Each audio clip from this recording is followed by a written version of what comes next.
Senate GOP leadership and the White House say they've reached a fundamental agreement on the next relief package, but we still haven't seen any of those bills yet, and it's not clear when we will. Treasury Secretary Steven Mnuchin was back on Capitol Hill today to continue those negotiations with Senate Majority Leader Mitch McConnell, and he told CNBC that he has made one concession to Senate Republicans, and that is abandoning the administration's request for a payroll tax cut. One of the issues I think you know about the payroll tax cut is people get that money over time. So the president's preference is to make sure that we send out direct payments quickly so that in August people get more money.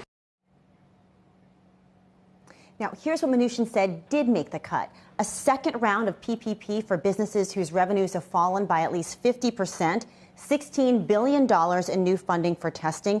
And instead of that $600 boost to unemployment, Mnuchin said they're considering a 70% wage replacement instead. But you can expect that to be a point of contention, not just amongst Republicans, but also amongst Democrats. House Speaker Nancy Pelosi saying she's willing to go to the table to preserve that $600. Guys.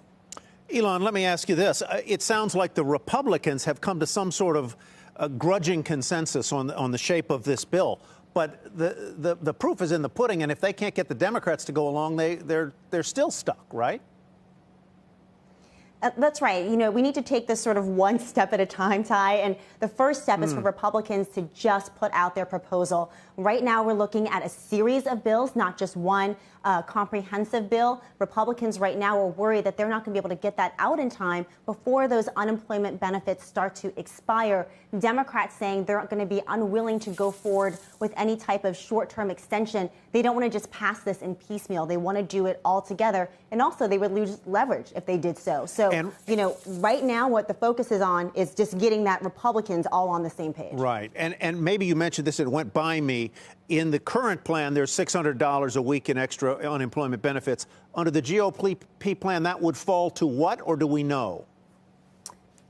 So right now what they're looking at is what Mnuchin said was 70% wage replacement. I think that would go through the end of the year. Exactly how you calculate that, how would it phase out? Would there be some sort of cliff? All of that is part of the details and negotiations that are still being hammered out.